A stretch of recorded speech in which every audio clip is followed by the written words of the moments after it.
का यही मत था कि इस योग का यानी कि नभस योग का जो परिणाम होता है वो व्यक्ति को जीवन पर्यंत प्राप्त होता है और इसका जो परिणाम है वो सभी ग्रहों की दशाओं में मिलता है।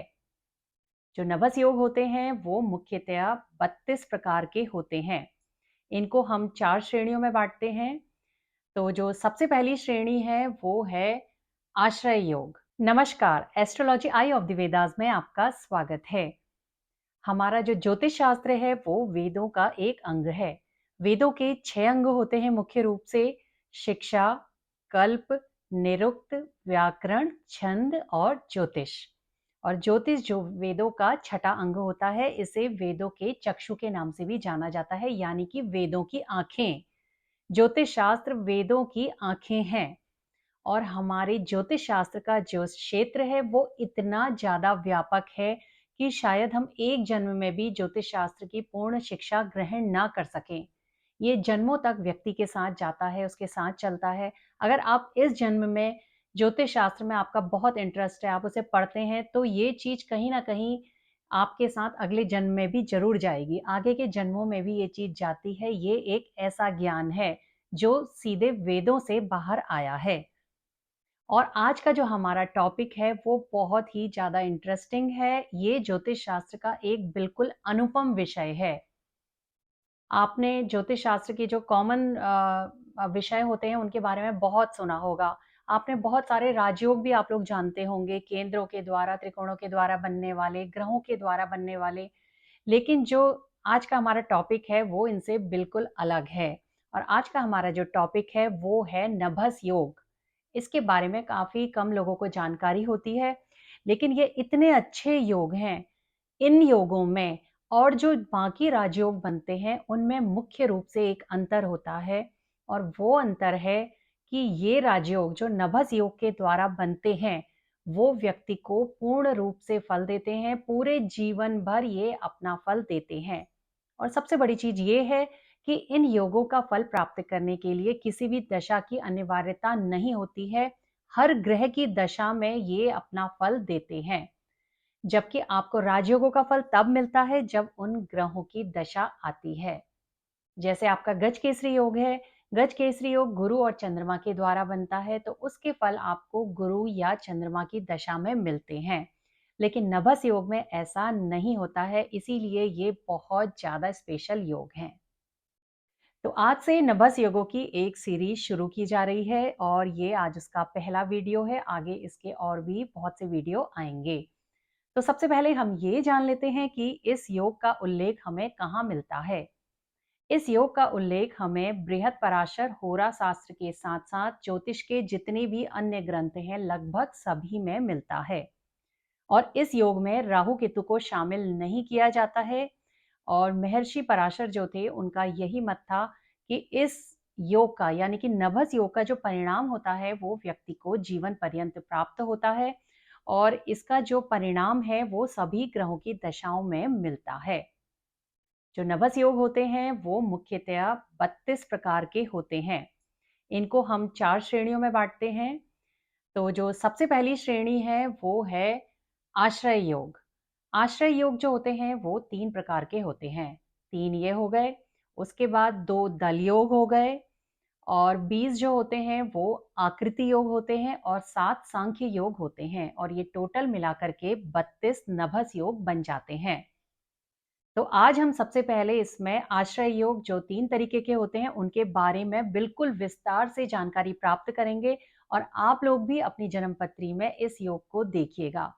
ये बहुत ही जबरदस्त योग है, और एक जो अच्छा ज्योतिषी होता है वो जब कभी भी जन्म कुंडली का विश्लेषण करता है तो वो अन्य राजयोगों के साथ साथ नभस योगों को जरूर देखता है। क्योंकि आपने देखा होगा कई लोगों की जन्म पत्री में मेन चार्ट में बहुत कम राजयोग बनते हैं, लेकिन उनको जीवन में सब कुछ मिलता है, एक अच्छी सक्सेस मिलती है। तो आखिर वो चीज कहाँ से आती है? यानी कि कुछ ना कुछ और योग भी होते हैं जो वहां पे व्यक्ति को जीवन में आगे बढ़ाते हैं।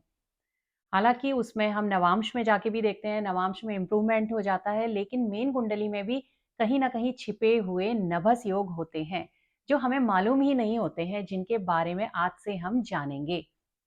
और अगर आप चैनल पे नए आए हैं तो चैनल को सब्सक्राइब कर लीजिएगा, साथ में बेल आइकन को प्रेस कर लीजिएगा।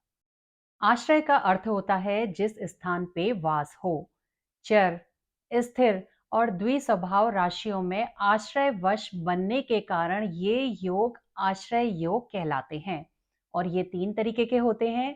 सबसे पहला इनमें जो योग होता है आश्रय योग, वो है रज्जु योग।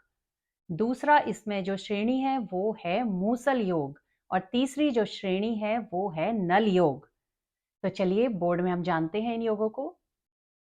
तो आश्रय योग जो होते हैं आपके, वो 3 तरीके के होते हैं: रज्जु योग, मूसल योग और नल योग।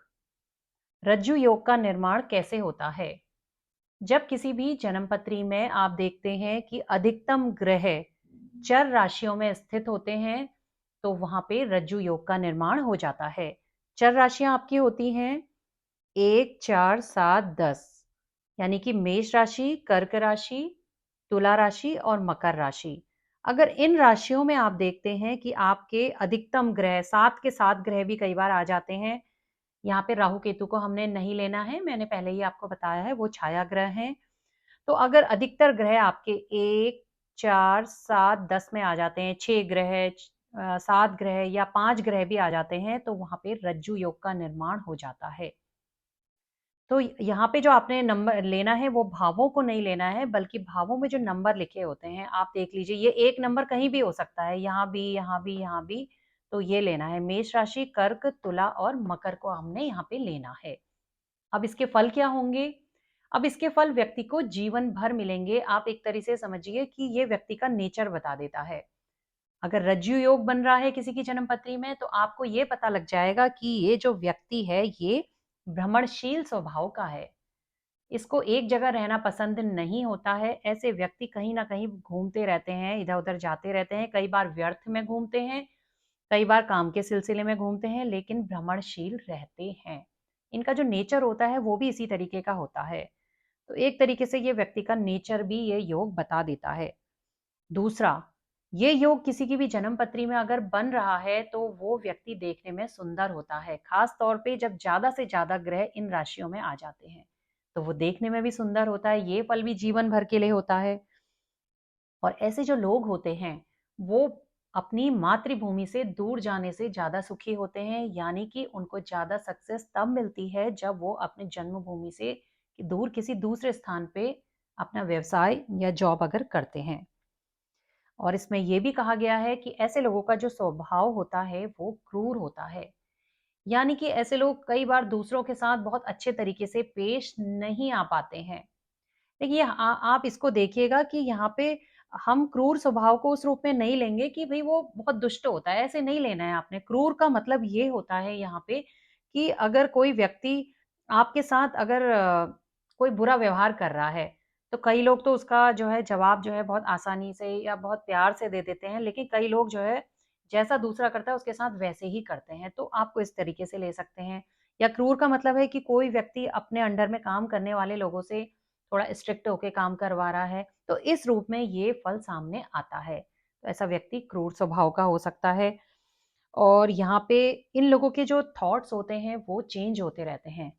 ये योग अगर आप देख रहे हैं जन्म पत्री में बन रहा है, तो आप कह सकते हैं कि ऐसे जो व्यक्ति है उसके मन के विचार चेंज होते रहते हैं, बहुत जल्दी जल्दी चेंज होते हैं। मन के विचार तो लगभग हर व्यक्ति के ही चेंज होते हैं, लेकिन इस योग के कारण बहुत जल्दी जल्दी विचार बदलते रहते हैं। एक जगह पे वो स्थिर नहीं रहता है, आज मन में ये आता है करने का, कल कुछ और आता है। तो इसी वजह से क्या होता है, ऐसे जो जातक होते हैं वो अचल संपत्ति बनाने में भी कई बार असमर्थ हो जाते हैं। वो नहीं बना पाते हैं एक अचल संपत्ति, क्योंकि वो अपनी बात पे रह ही नहीं पाते हैं। उनको बदलाव बहुत जल्दी चेंज करने की इनमें प्रवृत्ति बहुत ज्यादा हो जाती है। तो ये जो होते हैं रज्जु योग के खास फल होते हैं जो पूरे जीवन भर व्यक्ति को प्राप्त होते रहते हैं। आश्रय योग का जो दूसरा प्रकार है वो है मूसल योग। और मूसल योग का निर्माण जन्मपत्री में तब होता है जब आपके अधिकतम ग्रह स्थिर राशियों में होते हैं। स्थिर राशियां हमारी होती हैं 2, 5, 8, 11, यानी कि वृष राशि, सिंह राशि, वृश्चिक राशि और कुंभ राशि को स्थिर राशि के नाम से जाना जाता है। अगर किसी भी जन्म पत्री में आप देख रहे हैं कि 2, 5, 8 और 11। इन राशियों में अधिकतम ग्रह आ जा रहे हैं 5, 6, 7, तो वहां पे मूसल योग का निर्माण हो जाता है। ये भी एक अच्छा योग है क्योंकि इसके बहुत अच्छे-अच्छे फल मिलते हैं। तो ऐसे जो जातक होते हैं, बृहत्पराशर होरा शास्त्र कहता है कि ऐसे जो जातक होते हैं वो धनवान होते हैं। और मैंने आपको पहले ही बताया था कि आश्रय योगों का जो फल होता है आपको जीवन पर्यंत मिलता है, यानी कि ये जीवन पर्यंत धनी रहते हैं। अगर शुरू से धनी है तो हमेशा धनी रहेंगे। ये जीवन में प्रसिद्धि भी प्राप्त करते हैं।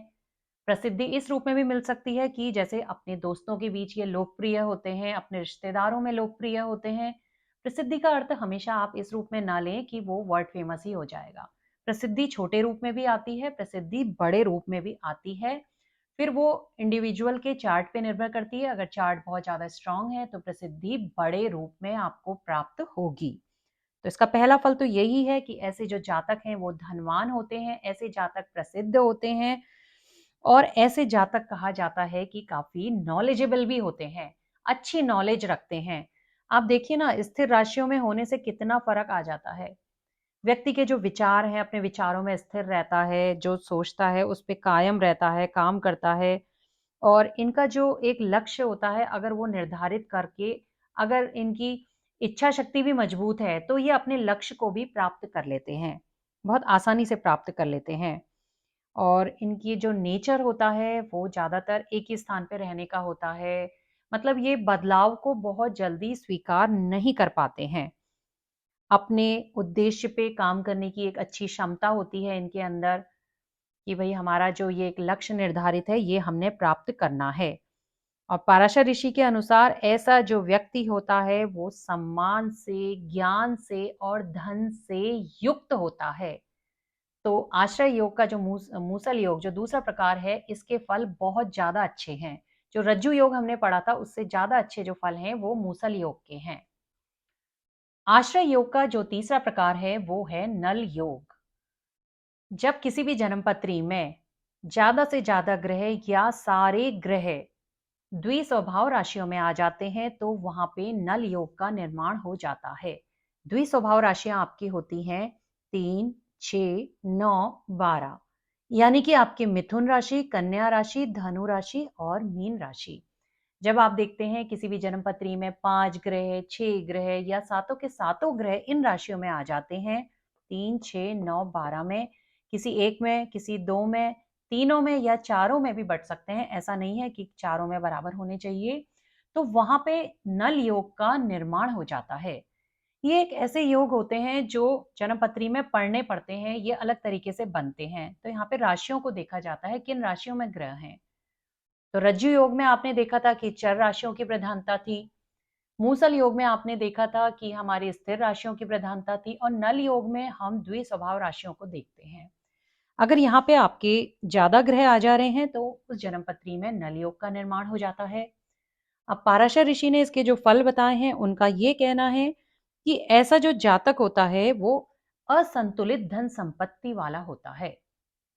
इसका मतलब ये है कि उस जातक के पास धन संपत्ति का संतुलन नहीं रहता है। कभी उसकी संपत्ति जो है बहुत ज्यादा हो जाती है, कभी उसकी संपत्ति बहुत कम हो जाती है, यानी कि घटती बढ़ती रहती है।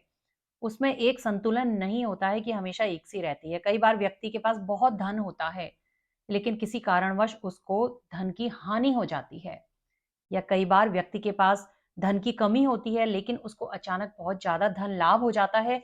तो नल योग का ये एक प्रमुख फल यहाँ पे आता है। दूसरा, इस योग वाले जातक भी दिखने में सुंदर होते हैं, ये पराशर ऋषि ने कहा है। उसके अलावा ऐसे जो जातक होते हैं वो अति चतुर होते हैं जिनको आप कह सकते हैं कि बहुत क्लेवर है। आप कहते हैं कि ये आदमी बहुत ज्यादा चालाक है, अपने काम को निकलवाना जानता है, तो वो इस योग का एक फल है। अगर नल योग बन रहा है तो ऐसा व्यक्ति जीवन भर फिर चतुरता से ही काम लेगा। वो अपने सारे कामों को बहुत चतुरता के साथ करवाएगा। कई बार क्या होता है, इन लोगों में जिनके नल योग बनता है उनकी जो है बॉडी में डिफॉर्मिटी आ जाती है किसी तरीके की। वो हमेशा नहीं होगा, वो तब होगा जब आपके लग्न या लग्नेश पे अगर कोई पाप प्रभाव आ रहा है तो वहां पे चांसेस बन जाते हैं इस योग में कि कोई ना कोई एक अंग में दिक्कत या परेशानी आ जाती है। जैसे कई बार किसी के जो है हाथ में 5 उँगलियों की बजाय 6 उँगलियाँ आ जाती हैं। असंतुलित अंग वाला व्यक्ति कहा जाता है। या कई बार किसी का कोई छोटा-मोटा एक्सीडेंट हो गया या कोई चोट लग गई तो उसमें कई बार उस अंग को काटना पड़ता है, उँगली काटनी पड़ती है। तो कहीं न कहीं अंगों में असंतुलन आ जाता है, वो इस योग के कारण आता है। लेकिन ऐसा हमेशा नहीं होगा। अगर लग्न आपका मजबूत है, लग्न पे बेनिफिक इन्फ्लुएंस है, तो ये चीज़ नहीं होगी, बहुत छोटे रूप में आएगी। ये चीज़ का हमने ध्यान रखना है। और ऐसा जो जातक होता है, वो अपने बंधुओं में प्रिय होता है। उसके जो फ्रेंड्स होते हैं, उनके बीच लोकप्रिय होता है, अपने रिश्तेदारों में जो है, वहाँ भी वो प्रिय होता है। तो ये इस योग के फल आते हैं। तो आपने चेक करना है कि रज्जु, मूसल, नल क्या इनमें से कोई योग बन रहा है? और ऐसा ज़रूरी नहीं है कि ये जो योग हैं, वो जन्मपत्री में बने ही बने। क्योंकि कई बार क्या होते हैं ग्रह जो है चर राशियों में भी होते हैं, स्थिर में, द्विस्वभाव में, सब में बिखरे होते हैं पूरी जन्मपत्री में। तो वहाँ पे फिर इनका निर्माण नहीं होगा। लेकिन कई बार किसी-किसी जन्मपत्री में आपको ऐसा दिखने को मिल जाता है कि ग्रह किसी खास राशियों में जाकर के बैठ गए हैं। अगर ऐसा हो रहा है तो आप देख लीजिए क्या इनमें से कोई योग बन रहा है वहाँ पे। तो नभस योगों की जो पहली श्रेणी थी आश्रय योग, उनको आज हमने जाना। रज्जु, मूसल और नल योगों को हमने जाना। तो आप भी देखिए किसी जन्मपत्री में अगर ये योग बन रहे हैं तो उस तरीके के क्या रिजल्ट आए हैं जैसे मैंने आपको बताए थे। और ये परिणाम बिल्कुल जीवन पर्यंत व्यक्ति के साथ ही रहते हैं। तो आगे जो नभस योग हैं वो बहुत इंटरेस्टिंग नभस योग हम पढ़ने वाले हैं। क्योंकि कई बार कई लोग क्वेश्चन करते हैं कि मेरी जन्मपत्री में 5 के 5 ग्रह जाकर के एक ही भाव में बैठ गए हैं तो कैसा फल देंगे? या कई लोगों के आप देखते हैं कि 1-7 एक्सिस पे यानी कि लग्न और सप्तम में ही सारे ग्रह आ जाते हैं या 4-10 एक्सिस पे आ जाते हैं। तो यहाँ पे नभस योग अभी बहुत ज़्यादा तरीके के होते हैं, बड़े सुंदर-सुंदर बनते हैं। तो इसमें दामिनी योग आता है, पाश योग आता है और उसके फल भी बहुत अच्छे-अच्छे और अलग-अलग तरीके के होते हैं। उन सभी को हम धीरे-धीरे करके आगे जानेंगे। तो वीडियो अगर आपको पसंद आता है, ये जानकारी अगर आपको पसंद आती है, तो मुझे कमेंट करके आप ज़रूर बताइएगा कि आपको ये जानकारी कैसी लगी। साथ ही वीडियो पसंद आता है, तो वीडियो को लाइक कीजिएगा, शेयर कीजिएगा, साथ ही चैनल को सब्सक्राइब कर लीजिएगा और बेल आइकन को प्रेस कर लीजिएगा। धन्यवाद।